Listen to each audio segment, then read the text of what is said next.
اعوذ باللہ من الشیطان الرجیم بسم اللہ الرحمن الرحیم سبحانک لا علم لنا الا ما علمتنا انک انت العلیم الحکیم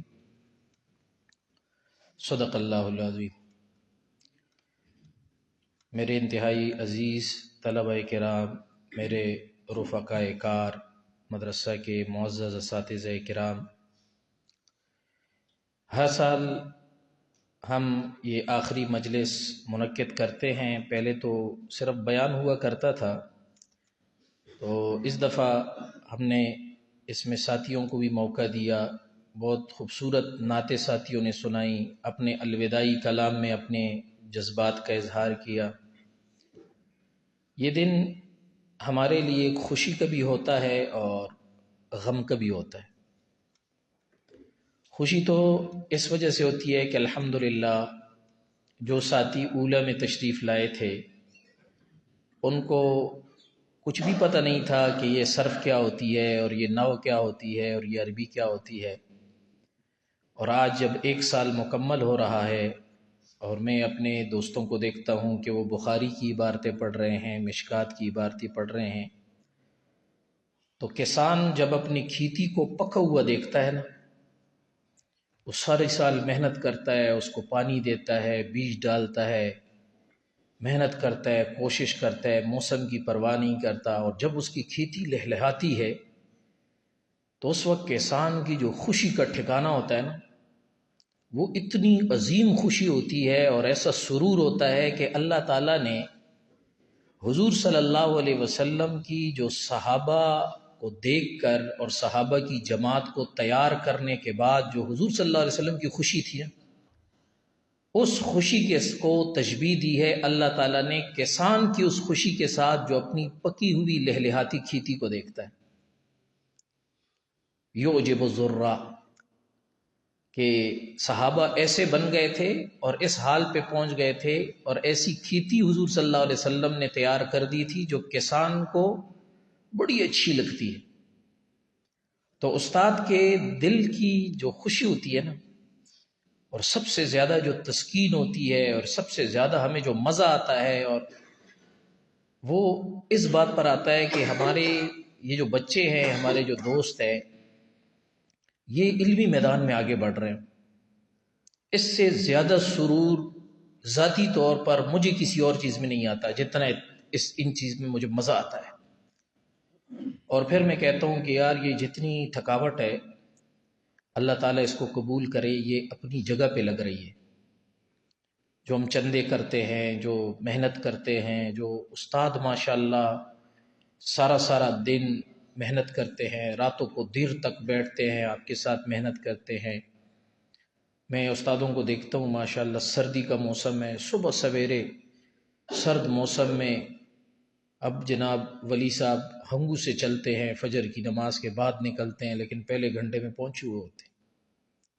تو یہ ساری محنت، ساری کوشش صرف کس کے لیے ہے کہ ہمارے ساتھی تیار ہو جائیں، اور یہ جو ہے وہ قرآن اور سنت کے ایسے حامل بنے کہ آگے امت کو سنبھالیں۔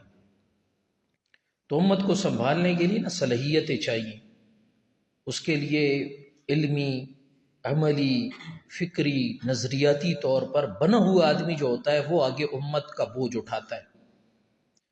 آج امت کو مختلف میدانوں میں کام کے لوگوں کی ضرورت ہے۔ مدرسوں میں کام کے مدرسین کی ضرورت ہے، تبلیغی جماعت میں اخلاص والے، جان کھپانے والے اور خود کو مٹانے والے مبلغین کی ضرورت ہے۔ انقلاب کی میدانوں میں امت کو ایسے رہنماؤں کی ضرورت ہے جو طاغوت کے خلاف کھڑے ہو کر اور جناب امت کی ایمان کی حفاظت کریں، اور جناب ہمارے ملک خداداد کی آئین کی حفاظت کرے، یہاں اسلام کی حفاظت کرے۔ ایسے لوگوں کی ضرورت ہے، اور ایسے لوگ ہمیشہ علماء میں پیدا ہوتے رہیں۔ آپ مفتی تقی عثمانی صاحب کی زندگی کے حالات پڑھیں، کتنی طویل جدوجہد اس شخص نے کی ہے سود کے خاتمے کے لیے، کتنی طویل جدوجہد اس شخص نے کی ہے اسلامی قوانین کو عدالت کے ذریعے نافذ کروانے کے لیے۔ اور جب وہ جج تھے تو انہوں نے کتنے عدالتی فیصلے، ان کی ایک کتاب ہے، طلبہ ضرور اس کو پڑھیں۔ اس میں مفتی تقی عثمانی صاحب کے وہ فیصلے ہیں جو انہوں نے نفاذ شریعت کے لیے اس ملک میں دیے ہیں اور غیر اسلامی قوانین کو تبدیل کیا ہے۔ اس طرح ہمارے اور جتنے علماء کرام ہیں، کتنے غیر اسلامی قوانین بنتے ہیں، ان کے خلاف علماء جدوجہد کرتے ہیں، کوشش کرتے ہیں۔ تو یہ انقلاب کا میدان، اس میدان میں قابل لوگوں کی ضرورت، بیدار مغز لوگوں کی ضرورت ہے، جرت مند، صبر آزما، سمجھ میں آ گئی، دور اندیش لوگوں کی ضرورت ہے۔ آج کل تو انقلاب کے نام پر لوگ غیروں کے ہاتھوں استعمال ہو رہے ہیں، غیروں کے ہاتھوں استعمال ہوتے ہیں، خود کو بچا کے، اپنی قوم کو بچا کے پھر دین کا کام کرنا، یہ بہت بڑا حوصلہ مانگتا ہے۔ اور یہ ہمارے حضرات اکابر دیوبند کو آپ دیکھیں، ہمارے بزرگوں کو دیکھیں کہ وہ کس طرح اس میدان میں کام کر رہے ہیں۔ دین کا جو شعبہ بھی آپ اٹھائیں گے اس میں اہل لوگوں کی ضرورت ہے۔ تو آپ حضرات تب تیار ہوں گے جب آپ علمی اعتبار سے پختہ ہوں گے۔ جو شخص علمی اعتبار سے، نظریاتی اعتبار سے، فکری اعتبار سے پختہ ہوگا وہی دین کی خدمت کر سکتا ہے۔ فکری نظریاتی طور پر اخلاص والا نہ ہو، خود متواضع نہ ہو، خود کو مٹایا ہوا نہ ہو، تو ان میدانوں میں چلنا انسان کے لیے مشکل ہوتا ہے، وہ فساد کا باعث بنتا ہے۔ تو یہ یہاں جو محنت ہوتی ہے، اور وہ اپنے ساتھیوں میں پھر ہم دیکھتے ہیں کہ ساتھیوں میں ماشاءاللہ تواضع پیدا ہو گئی، عاجزی پیدا ہو گئی، علم کا شوق پیدا ہو گیا، کتاب کا شوق پیدا ہو گیا، کتابوں سے لگاؤ پیدا ہو گیا، بڑی خوشی ہوتی ہے۔ لیکن ایک پہلو سے یہ بڑا خاص طور پر میرے لیے بہت مشکل مرحلہ ہوتا ہے، کیونکہ میں پورا سال ان استادوں کے اور آپ کے درمیان رہتا ہوں، تو پھر یہ مدرسہ ندوہ ایسے ہو جاتا ہے کہ جیسے کہ ویران غار ہو، بالکل آپ کے جانے کے بعد اس کا یہ منظر ہوتا ہے، اور اکیلا آدمی نیچے تہخانے میں اتر بھی نہیں سکتا، بالکل در و دیوار ویران ہو جاتے ہیں، خاموشی ہوتی ہے۔ اور یہ 2 مہینے ہمیں کاٹنا، میرے لیے کاٹنا بہت مشکل ہوتا ہے، اور یہ انتظار ہوتا ہے کہ کب طلباء آئیں گے، کب استاد آئیں گے، کب جناب دوبارہ یہ گلشن آباد ہوگا۔ تو اس حوالے سے یہ بہت زیادہ مشکل اور صبر آزما بھی ہوتا ہے۔ لیکن بہرحال چونکہ ہمارے بزرگوں کی ترتیب ہے، کچھ ایام ایسے مقرر کیے جاتے ہیں سال میں کہ آپ تھوڑا جو سال کی تھکاوٹ ہے اس کو اتاریں اور اپنے والدین کے پاس بھی جائیں۔ آپ کے والدین، ان کے ساتھ چونکہ نسبی رشتہ ہے، استاد کے ساتھ تو روحانی رشتہ ہوتا ہے، تو چونکہ دنیا یہ مادے سے بنی ہے، تو مادی رشتہ جو ہوتا ہے اس کی کشش اور زیادہ ہوتی ہے، تو لہذا ان کا بھی حق ہوتا ہے کہ کچھ وقت آپ ان کے پاس گزاریں، ان کی خدمت کریں، ان سے دعائیں لیں۔ اور روحانی رشتہ بھی ایسا ہوتا ہے کہ کشش اس میں بھی ہوتی ہے، تو یاد ہمیں بھی آپ کی آتی ہے، بہت زیادہ یاد آتی ہے، اور طلباء کو بھی یاد آتی رہتی ہے، رابطے بھی کرتے ہیں، اور بہت آپ اس کو محسوس کریں گے جب آپ جائیں گے۔ کچھ دنوں بعد مدرسے کی پھر یاد آتی ہے انسان کو، دوستوں کی یاد آتی ہے، کلاس کی یاد آتی ہے۔ بہت سارے ساتھی کہتے ہیں کہ ہم اکتا گئے ہیں چھٹیوں میں، اور وہ اکتانے کی وجہ یہی ہوتی ہے کہ ایک روحانی رشتہ ہوتا ہے اپنے مدرسے کے ساتھ۔ مدرسے کو مادر علمی کیوں کہا جاتا ہے؟ یہ علم کی ماں ہے۔ یہ انسان کو جس طرح اپنی ماں دودھ پلا کے بڑا کرتی ہے، تو عالم مثال میں علم کی شکل دودھ ہے۔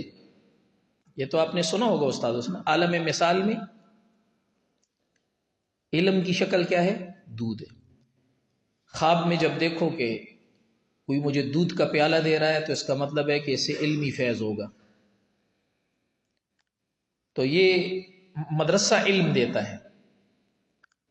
جس طرح ماں کا دودھ انسان پی لیتا ہے، اگرچہ وہ نسبی ماں نہ ہو، رضائی ماں ہو، تو شریعت کہتی ہے اب اس کی حرمت ہے، اب یہ آپ کے لیے محترم ہے۔ اس نسبت سے جڑے ہوئے سارے رشتے محترم ہو جاتے ہیں، وہ محرمات میں شامل ہو جاتی ہیں۔ مرد اور عورت کا جو تعلق ہے تبالد اور تناسل کے لیے، وہ ان رشتوں سے حرام ہو جاتا ہے، کیونکہ وہ احترام کے خلاف۔ حضور صلی اللہ علیہ وسلم کی رضائی بہن آتی تھی، آپ اپنے کندھے کی چادر اتار کے اس کے قدموں میں ڈال دیتے تھے اس پر بیٹھانے کے لیے۔ تو دودھ جس ماں کا انسان نے پیا ہو، چاہے وہ نسبی ماں نہ ہو جس کے پیٹ سے اس نے جنم لیا ہے، رضائی ماں ہو، پھر بھی شریعت کہتی ہے کہ اس کی حرمت آپ پر واجب ہو گئی۔ وہ ماں کی طرح ہی ہوتی ہے اور اس کو ماں کی طرح احترام دینا۔ تو عالم مثال میں علم کی شکل دودھ کی ہے، تو یہ علم دینے والا مدرسہ یہ مادر ہوتا ہے۔ مادر فارسی میں ماں کو کہتے ہیں، مادر علمی، یہ لفظ سنا ہوگا نا آپ نے مدرسے اپنے، تو یہ ماں کی طرح محترم ہوتا ہے ادھر۔ اس کی حرمت ایسی ہوتی ہے اس جامعہ کی اور اس مرکز علم کی جیسے انسان ماں کا احترام کرتا ہے۔ یہ آج کل جو لوگ علمی اعتبار سے پیدل ہیں، اس کی کیا وجہ ہے؟ جو اپنی ماں کا احترام نہیں کرتا، اس بندے کو کوئی بااخلاق، کوئی معاشرے میں اس کی کوئی حیثیت ہوتی ہے؟ سب سے بڑا بدبخت اس کو سمجھا جاتا ہے جو ماں کا گستاخ ہوتا ہے۔ تو یہ آج کل جو لوگوں میں علمی انحطاط ہے، اس کی بڑی وجہ یہ ہے کہ مادر علمی کی حرمت لوگوں کے دلوں میں ختم ہو رہی ہے۔ تو اپنی ماں کے آغوش میں جب انسان پہنچتا ہے تو ایک سکون محسوس کرتا ہے۔ تو یہ آپ کا مادر علمی ہے اور اس کی یاد آئے گی اور دل چاہے گا کہ میں دوبارہ اپنے مادر علمی کے آغوش میں پہنچ جاؤں۔ لیکن بہرحال ایک وقفہ ہوتا ہے اور اس میں قریب کے ساتھیوں سے ملاقات، دیکھنا، آنا جانا تو ہوتا ہے، لیکن ہمارے دور دور کے ساتھی جنہوں نے کئی مہینے گزارے ہیں، تو یہ ایک بڑا وقفہ، ہم سے ان کی جدائی ہوگی۔ میرے بھائیو، یہ جو علمی سفر ہے اللہ تعالیٰ نے آپ حضرات کو منتخب کیا ہے، توفیق دی ہے۔ ہم قرآن پاک میں دیکھیں نا تو علم کے بڑے عجیب آداب ہیں۔ قرآن ایک علمی سفر حضرت موسیٰ علیہ السلام کا ہوا تھا، اور وہ علوم تشریعیہ کے لیے نہیں تھا، کیونکہ علوم شریعت کے اس وقت سب سے بڑے ماہر اللہ کی زمین پر حضرت موسیٰ علیہ السلام تھے، بلکہ وہ سفر علوم تقوینیہ کے لیے ہوا تھا۔ کائنات کے اندر دو قسم کے علوم ہیں، علوم شریعت اور علوم تکوین۔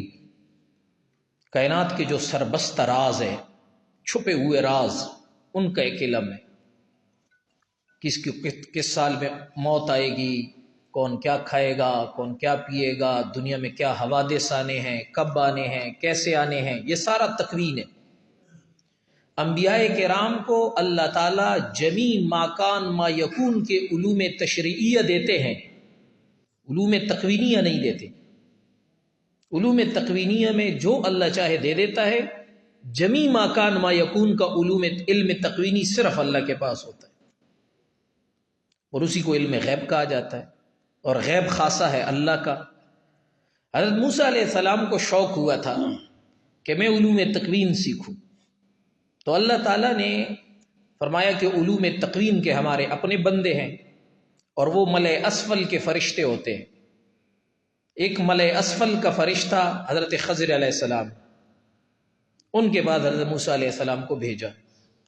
تو حضرت موسیٰ علیہ السلام نے جو حضرت خضر علیہ السلام کے پاس داخلہ لیا، اور داخلے کے بڑے عجیب الفاظ ہیں، داخلے کی بڑی زبردست درخواست ہے۔ جو حضرت موسیٰ علیہ السلام نے حضرت خضر کو درخواست پیش کی، ہل اتبعک، کیا میں تیری پیروی کر سکتا ہوں؟ مجھے اجازت ہے کہ تیرے حلقے میں شامل ہو کر میں تیری اتباع کروں۔ یہ علم کی درخواست کے الفاظ پر آپ غور کریں۔ اتباع ایک اطاعت ہوتی ہے جو قول کی ہوتی ہے، جو بات کی ہوتی ہے، ایک اتباع ہوتا ہے جو قول اور عمل دونوں میں ہوتا ہے، جو قول اور عمل دونوں میں ہوتا ہے۔ ہل اتبعک، اب یہاں پر مفعول محذوف ہے، کیا میں آپ کی اتباع کر سکتا ہوں؟ کس چیز میں اتباع؟ نماز میں، ذکر میں، تلاوت میں نہیں۔ اس سے علماء نے نقطہ نکالا ہے کہ شاگرد جو ہے، شاگرد یہ مدرسے کے ہر قانون، ہر نظم، ہر علمی جو درسی ترتیب جو مدرسے کی طرف سے لازم ہو، تربیتی، اس کی اتباع اس پہ لازم ہوتی. یہ مدرسے میں داخل ہو کر ہر چیز میں متبع بنے گا. یہ نہیں کہ شرائط لگائے کہ میں خاص چیز میں پیروی کروں گا، خاص میں نہیں کروں گا. تو ہر طرح سے اپنے استاد کا یہ متبع بنے گا. اور یہ تابعیت، شاگرد کی استاد کی تابعیت، یہ اتنی عام ہے، اتنی عام ہے، اتنی عام ہے کہ فقہائے کرام نے فقہ کا مسئلہ لکھا ہے کہ اگر استاد اور شاگرد دونوں کسی جگہ سفر پہ چلے جائیں تو استاد کی نیت کا اعتبار ہوگا. اگر استاد اقامت کی نیت کرے گا، طالب علم خود بخود مقیم ہو جائے گا. اور اگر استاد سفر کی نیت رکھے گا، طالب علم خود بخود مسافر ہوگا. طالب علم تابع ہے، اور تابع کی نیت کا اعتبار ہی نہیں ہوتا، وہ استاد کا تابع. یہ فقہا نے یہ مسئلہ نکالا ہے. کیوں؟ ہل اتبعو کا، یہاں جو درخواست ہے اس میں جناب کوئی مفعول نہیں ہے، کامل اتباع، کامل پیروی. تیسرا نقطہ اس سے صوفیہ نے نکالا ہے، اور وہ یہ کہ جو خود کو استاد کے ہاتھ پر فنا کر دے، یہ علم اسے منتقل ہوتا ہے. جو استاد کے ہاتھ پر خود کو کیا کر دے؟ فنا کر دے، مکمل مٹا دے خود کو. یہ نہیں کہ استاد نے تھوڑا سا ڈانٹ لیا، تھوڑا سا جناب سختی کر لی. استاد بھی انسان ہوتا ہے، بعض اوقات ہم غصے میں ہوتے ہیں، بعض اوقات کیا کچھ حالات ہوتے ہیں. تو لہذا اس میں یہ ہو سکتا ہے کہ ہم سے کوئی زیادتی ہو جائے آپ پہ، لیکن واللہ باللہ تعالی یہ ذاتی بغض کی بنیاد پہ نہیں ہوتی، یہ بشری خطا کی وجہ سے ہوتی. اور استاد کو اتنی وہ دینی چاہیے کہ چلو استاد بھی انسان ہے، اس سے بشری خطا ہو سکتی. ہر طالب علم استاد کا اس کے ساتھ ایک قلبی اور روحانی رشتہ ہوتا ہے، لیکن بسا اوقات استاد کسی ایک طالب علم پہ زیادہ ذمہ داری ڈالتا ہے، کسی کو زیادہ خدمت کا کہہ دیتا ہے. تو اس سے یہ مطلب نہیں ہوتا کہ باقی طالب علم استاد کی نظر میں کچھ ہے نہیں. استاد کا روحانی رشتہ سب کے ساتھ ہے. تو یہ تیسرا نقطہ صوفیہ نے نکالا، ماہرین تعلیم نے، فقہا نے، صوفیہ نے، کہ انسان جب خود کو مٹا دیتا ہے، فنا کر دیتا ہے، اسے تب ملتا ہے کچھ. حضرت موسیٰ علیہ السلام نے یہاں ایک شرط لگائی. کیا ہے اس کے بعد آیت؟ هل اتبعک علی ان تعلمنی رشدا، الا مما علمت رشدا، کہ میں تیری اتباع کرتا ہوں، لیکن کس لیے؟ کامل اتباع، کارم پھر مما علمت رشدا، کہ بھئی آپ مجھے سکھائیں ان علوم میں سے جو آپ کو رشد و ہدایت کے علوم اللہ نے عطا کیے ہیں.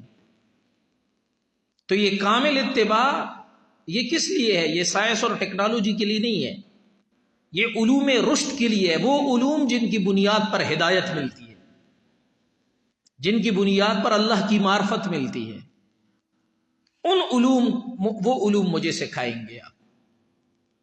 اب یہاں جو داخلہ لیا، یہ اس کے لیے جو جدوجہد حضرت موسیٰ نے جو نیت کی تھی، وہ نیت بھی قرآن میں مذکور ہے. حضرت موسیٰ علیہ السلام نے اس سفر میں حضرت یوشع علیہ السلام کو اپنے ساتھ لے کر گئے تھے. یہ تو آپ نے پڑھا ہوگا تفسیر میں.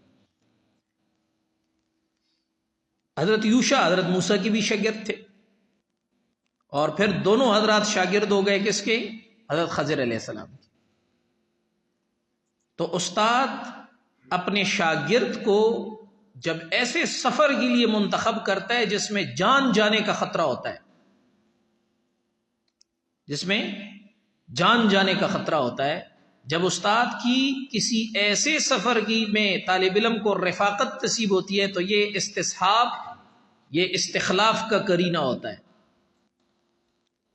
اس سے پتہ چلتا ہے کہ یہ طالب علم اس استاد کا علمی جانشین ہوگا، اس کو اللہ تعالیٰ اپنے استاد ہی کی طرح علوم کی ترویج کی توفیق دے گا. یہ بہت بڑا اعزاز ہوتا ہے. اور اس کی اگر میں مثالیں دینا شروع کروں، سینکڑوں مثالیں. حضرت موسیٰ علیہ السلام کے خلیفہ کون بنے تھے فی النبوہ؟ یوشع علیہ السلام بنے تھے.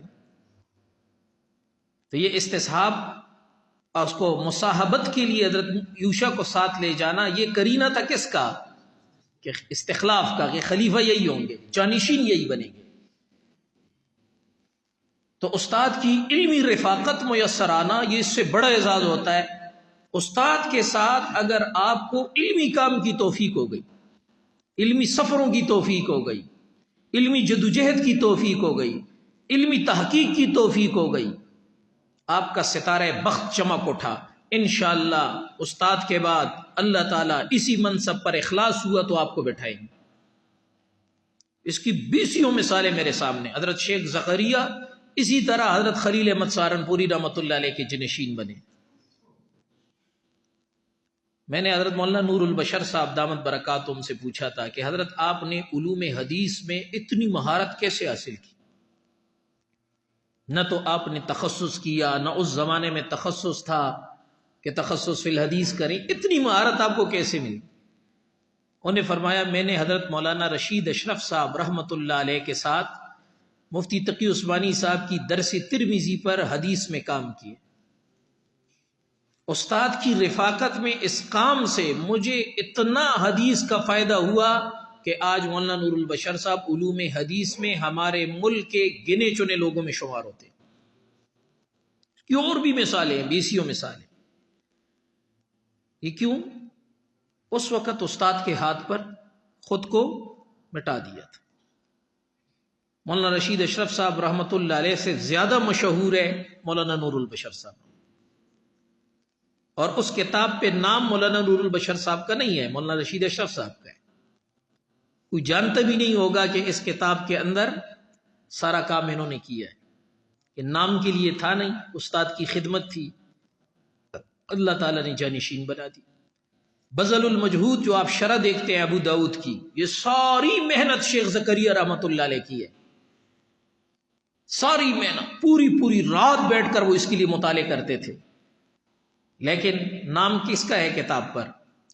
حضرت خلیل احمد صاحب سہارنپوری رحمۃ اللہ علیہ کا۔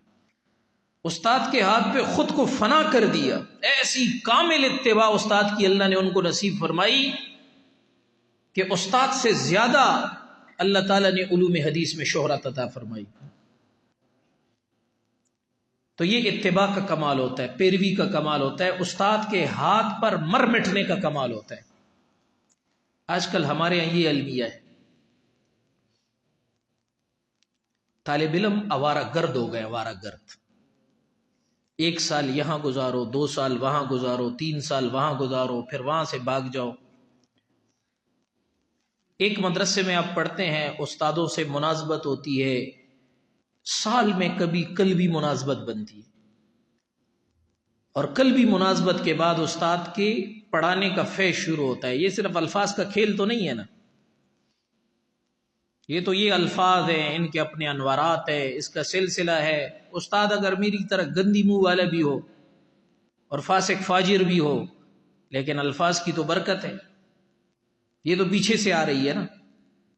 جیسے کہ 11,000 واٹ کی تار ہوتی ہے، اگر کسی جگہ لوہے کا مضبوط کمبا ٹوٹ جائے اور وہاں ایک ٹیڑھی لکڑی کھڑی کر دی جائے اور ٹیڑھی لکڑی پر وہ 11,000 واٹ کے لائن گزری ہوئی ہو، تو بجلی تو اسی طرح جائے گی نا، اگرچہ درمیان میں وہ کمبا ٹیڑھا ہے۔ تو میرے جیسا آدمی اگر درمیان میں گناہگار، بدکار، فاجر، کمزور، ٹیڑھے کھمبے جیسا ہو بھی، تو فیض تو کس سے آ رہا ہے؟ پیچھے سے آ رہا ہے۔ یہ الفاظ کی برکت بہت عجیب برکت ہے۔ اس لیے ہمارے ہاں سبق کے اندر ناغے پہ استاد ناراض ہوتے ہیں۔ کیوں؟ سبق آپ شرح سے سیکھ لیں گے، لیکن جو سلسلہ ہے استاد کی زبان سے الفاظ کے فیض کا، وہ ٹوٹ جاتا ہے۔ اور یہ بات آپ لوگ گپ سمجھو گے، لیکن صحیح بات یہ ہے کہ تدریس کے دوران ایسے مقامات جن میں ہم سبق سے غیر حاضر رہے، وہ پڑھاتے ہوئے ہمیں ایسے لگتا ہے جیسے ہم پہاڑ پہ چڑھ رہے ہوں، اور مشکل ترین مقامات جن میں ہم نے استاد سے بیٹھ کر وہ سیکھے اور سنے ہیں، وہ ایسے ہمیں محسوس ہوتے ہیں جیسے ہم ہموار میدان اور موٹر وے پہ دوڑ رہے ہوں۔ اتنا فرق ہوتا ہے۔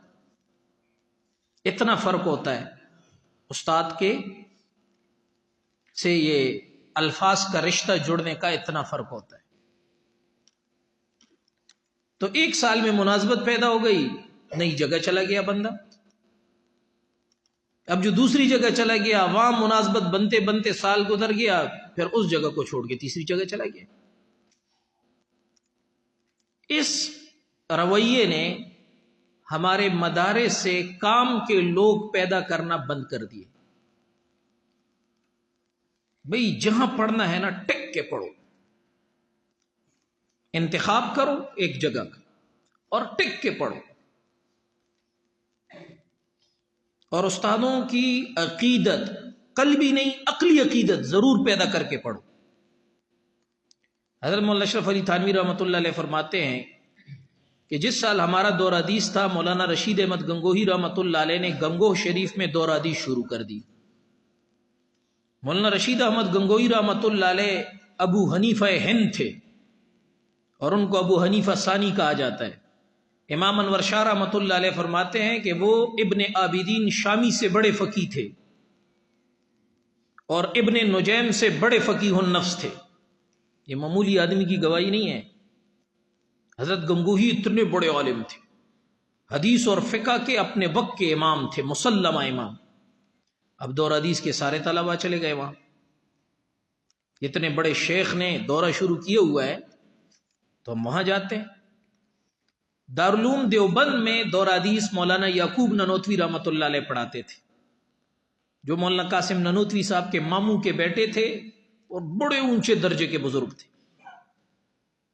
حضرت مولانا اشرف علی صاحب تھانوی رحمۃ اللہ علیہ فرماتے ہیں کہ مجھے بھی طالب علموں نے ترغیب دی. طالب علموں کی یہ عادت ہوتی ہے، وہ رہنما اور دانشور ہوتے ہیں، ہر ایک کی رہنمائی کرتے ہیں کہ آپ ادھر بہت بڑا اچھا سبق ہے ادھر جائیں، ادھر بڑا اچھا سبق ہے ادھر جائیں. کہتے ہیں مجھے بھی طالب علموں نے بڑا کہا یار حضرت گنگوہی حضرت کے شیخ ثانی ہے مولانا اشرف علی تھانوی صاحب. مولانا اشرف علی تھانوی صاحب بیت تھے حضرت امداد اللہ مہاجر مکی رحمۃ اللہ علیہ سے، اور تربیت ان کی ہوئی ہے حضرت رشید احمد گنگوہی رحمۃ اللہ علیہ سے. اور ہماری طرح ہمارے دور کے مریدوں تو پیر تو سب سے پہلے سر پہ بٹھایا جاتا ہے، استاد کی تو کوئی حیثیت نہیں ہوتی پیر کے سامنے. حالانکہ حضرت تھانوی فرماتے ہیں کہ پہلا حق والد کا ہے، دوسرا حق استاد کا ہے، تیسرا حق وہ پیر کا ہے، شیخ کا ہے. تو حضرت تھانوی کو لڑکوں نے ترغیب دی کہ وہاں چلتے ہیں. آپ کے شیخ صاحب نے بھی دورہ شروع کر دیا. تو حضرت تھانوی فرماتے ہیں کہ مجھے بھی پتا تھا کہ حضرت گنگوہی کے یہاں بڑی تحقیقات ہوں گی، اور حضرت مولانا یعقوب ننوتوی صاحب تو ترجمہ کرتے ہیں یا بس سرد کے طریقے پر ہم حدیث پڑھتے ہیں اور وہ سنتے ہیں، کبھی کبھار کوئی بات کہہ دیتے ہیں. کہتے ہیں مجھے یہ بڑی بے وفائی معلوم ہوئی کہ میں جناب اپنے استاد کو چھوڑ کے چلا جاؤں. تو جب اور یہ کہ دارالعلوم دیوبند میں دورہ حدیث ہو رہا ہے تو میں گنگوہ کیوں جاؤں؟ پیٹ آخری لقمے سے نہیں بھرا کرتا میرے بچوں، پیٹ آخری لقمے سے نہیں بھرا کرتا. اس کے پیچھے 10-15 منٹ کی غذا ہوتی ہے، پھر آخری لقمہ بندہ لے کے بس کر دیتا ہے. یہ نہیں کہ آپ دورہ حدیث جناب دارالعلوم دیوبند سے کر لیں گے، نہیں. آپ کے اصل محسن وہ ہے جنہوں نے آپ کو ضربہ یضربو پڑھائی ہے اور آپ کو کھڑا کیا ہے، جنہوں نے آپ کو ثانیہ پڑھائی ہے، ثالثہ پڑھائی ہے، رابعہ پڑھائی ہے. اصل محسن آپ کے وہ ہوتے ہیں. بات میری سمجھ میں آ رہی ہے؟ ہاں. ہم لوگ یہ سمجھتے ہیں کہ میں دارالعلوم کراچی کا فاضل ہو گیا ہوں اور میں بنور ٹاؤن کا فاضل ہو گیا ہوں، تو کمال یہ ہے، کمال ان کا ہے جنہوں نے آپ کو یہاں تک پہنچایا. اگر آپ نے ان کی قدردانی کی ہوگی، آپ کسی گمنام ترین جگہ سے بھی دورہ پڑھ لیں انشاءاللہ آپ سے کام لے گا اللہ تعالیٰ. اور اگر وہاں کی قدردانی نہیں کی ہوگی تو میں نے دارالعلوم کراچی کے فضلاء کو بھی داڑیاں موڑتے ہوئے اور ملحد ہوتے ہوئے دیکھا ہے. پھر یہ نسبت کام نہیں آتی. تو ایک گزارش یہ، میں نے پچھلے سالوں میں یہ باتیں میں نہیں کرتا تھا، لیکن اب کچھ ایسی چیزیں میں دیکھ رہا ہوں کہ اس کے بعد میرا دل کرتا ہے کہ اب یہ باتیں میں آپ سے کروں کہ آوارہ گردی چھوڑ دو. ہم نے یہاں پر بہت سارے لڑکوں پہ محنت کی، بہت سارے لڑکوں، 1 سال کے لیے وہ دوسری جگہ گئے تو وہ جو علمی کتابی ذوق بنا تھا وہ سارا ختم ہو گیا. وہ جناب یاریوں، دوستیوں، سیلفیوں، فیس بکوں اور پتہ نہیں کن کن چیزوں کے نظر ہو گئے. بہت افسوس ہوتا ہے. انسان ایک کھیتی کھڑی کر دیتا ہے، محنت کر دیتا ہے، اور پھر دیکھتا ہے کہ جناب اس میں جانور چر رہے ہیں اور اس کو تباہ و برباد کر رہے ہیں. تو اس لیے پہلے سالوں میں یہ کہتا تھا، ہمارے ساتھیوں کو یاد ہوگا، پرانے ساتھیوں کو، کہ اگلے سال ہر ساتھی کو اجازت ہے کہ جہاں جانا چاہے جائے، ہماری طرف سے اجازت ہے. لیکن اب میں یہ کہتا ہوں کہ آپ میں سے کسی کو کہیں جانے کی اجازت نہیں ہے، اور جب تک اپنے مدرسے میں تعلیم جاری ہے یہیں اپنی تعلیم جاری رکھیں گے، اور جب یہاں تعلیم ختم ہو جائے گی تو پھر انشاءاللہ ہم جہاں آپ کو مناسب سمجھیں گے وہاں بھیجیں گے. وہ تعلیم موقوف علیہ پہ ختم ہو گئی، تعلیم ہم نے سادسہ پہ ختم کرنی چاہیے، تعلیم خامسہ پہ ختم کرنی چاہیے، تعلیم دور حدیث پہ ختم کرنی چاہیے. تو انشاءاللہ پھر دیکھیں گے آپ سے کیا بنتا ہے. میں اللہ رب العزت کے توکل پر اور اپنے بزرگوں کی نسبت پہ اعتماد کرتے ہوئے انشاءاللہ یہ کہتا ہوں کہ اگر آپ نے جم کر یہاں پڑھا اور اپنے استادوں کے ساتھ عقیدت اور لگاؤ رکھا اور اپنے مادر علمی کی حرمت کا پاس رکھا تو انشاءاللہ پھر باہر جائیں گے تو آپ ہی آپ ہوں گے، پھر آپ ہی آپ ہوں گے. چونکہ ہمارے ہاں دور حدیث نہیں ہے تو ہم 5 ساتھی ہمارے ایسے ہیں کہ جن کو ہم اس سال رخصت کریں گے، اور ان میں سب سے زیادہ عرصہ ہمارے پاس قاری نذیر گل صاحب کا گزرا ہے. نذیر گل ہے کہ نہیں ہے؟ آیا ہوا ہے. اچھا، ان کے والد صاحب بیمار ہیں تو ان کو خدمت کی ضرورت ہوتی ہے. چلو، نذیر گل نے یہاں 6 سال گزارے ہیں، ثانیہ سے آئے تھے، اور وہ مدرسے کا پہلا سال تھا. پہلے سال سے، ندوہ کے پہلے سال سے یہ آئے ہیں، اور یہاں الحمدللہ انہوں نے جم کے پڑھا ہے. اور اپنی خاندانی مجبوریوں کی وجہ سے کہ یہ بالکل اکلوتے ہیں، ان کا کوئی بھائی نہیں ہے، اور والد صاحب معذور ہیں، وہ نہ کام کر سکتے ہیں، نہ کاج، کچھ بھی نہیں کر سکتے، صاحب فراش ہیں. انہوں نے بہت استقامت کے ساتھ پڑھا ہے، اور ماشاءاللہ اس کے باوجود کہ یہ مدرسے میں ایک استاد کی ذمہ داری بھی ادا کرتے رہے، ہمیشہ نمایاں نمبروں سے کامیاب ہوئے. صرف سبق سننے پر، تکرار کا ان کو موقع نہیں، مطالعے کا ان کے پاس کوئی موقع نہیں. لیکن میں نے ان کو یہی کہا کہ بیٹا اسی طرح چلنا ہے انشاءاللہ، اپنے استادوں کے ساتھ اور اپنے مدرسے کے ساتھ آپ کا جو لگاؤ اور عقیدت ہے یہی آپ کی انشاءاللہ تربیت کرے. اور الحمدللہ مجھے یہ اعتماد ہے کہ اگر آج بھی اس کو درس نظامی کی تدریس کے لیے بھی بٹھایا جائے تو یہ مایوس نہیں کریں. تو ان کے 6 سال ہمارے ساتھ گزرے، اور اب بظاہر جناب ان کی رخصتی ہوگی کہ جہاں دورہ حدیث ہوگا پھر یہ جائیں گے. دوسرے ہمارے ساتھی ان کے بعد جن کا زیادہ عرصہ یہاں گزرا ہے وہ کفایت اللہ ہے، جن کے 5 سال انہوں نے یہاں تعلیم حاصل کی. تیسرے ہمارے ساتھی قاری فیاض صاحب ہے جو خامسہ میں تشریف لائے تھے، اور 3 سال انہوں نے ہمارے یہاں گزارے، اور بہت مثالی گزارے، اللہ تعالیٰ ان کو بہت برکتیں دے. اور دوسرے ہمارے ساتھی یوسف بھائی ہیں جنہوں نے 2 سال یہاں تعلیم حاصل کی، اور محمد اعجاز بھائی ہیں جنہوں نے 1 سال ہمارے پاس موقوف علیہ پڑھا. تو انشاءاللہ ان دوستوں کا تو ہمارے اوپر بہت حق ہے، لیکن ہم نے یہ الوداعی دعوت ان 5 ساتھیوں کے اعزاز میں دی ہے. اور یہی ان 5 ساتھیوں، کیونکہ چاہیے تو یہ تھا کہ آخر میں ہو امتحان کے خاتمے پر، لیکن ظاہری بات ہے کہ امتحان کے ختم ہونے کے بعد ساتھیوں نے پھر فوراً جانا ہوتا ہے. اساتذہ کرام کی بھی ڈیوٹیاں ہیں، اور بہت دور بھی کچھ استادوں کی، مولانا نوید صاحب لوگوں کی ٹل میں ڈیوٹی لگی ہوئی ہے، تو واپسی پہ پھر جمع ہونا ہمارے لیے ممکن نہیں تھا۔ پھر ہمارے اولیٰ کے جو ساتھی ہیں آج ان کا سبق مکمل ہو چکا ہے دورہ، تو یہ بھی چونکہ کل تشریف لے جائیں گے، تو اس وجہ سے ہم نے یہ دن مقرر کیا تھا کہ اساتذہ کرام بھی جا رہے ہیں، مولانا حبیب صاحب بھی گھر چلے جائیں گے اور دوبارہ پھر جمع ہونا ممکن نہیں ہوگا، تو اس لیے ہم آج ان کے اعزاز میں انشاءاللہ دعوت بھی دے دیں، اور مدرسے کی طرف سے جو مختصر سا ہدیہ ہے وہ بھی ان کی خدمت میں پیش کریں گے۔ تو مولانا جو ہے وہ اعلان کر لیں گے، مولانا ارسل صاحب ادھر ہی ہیں، اعلان کر لیں گے ساتھیوں کے ناموں کا، تو انشاءاللہ ان 5 ساتھیوں کو یہ مدرسے کی طرف سے کچھ مختصر سا اعزازیہ ہے اور کتابیں ہیں یہ دی جائیں گی، اور اس کے بعد پھر خدمت کے جو ساتھی مولانا نے منتخب فرمائے ہیں، مولانا نوید صاحب نے منتخب کیے ہیں مولانا، بس وہ پھر حضرت کے ساتھ نیچے تشریف لے جائیں، ترتیب بنائیں، کھانے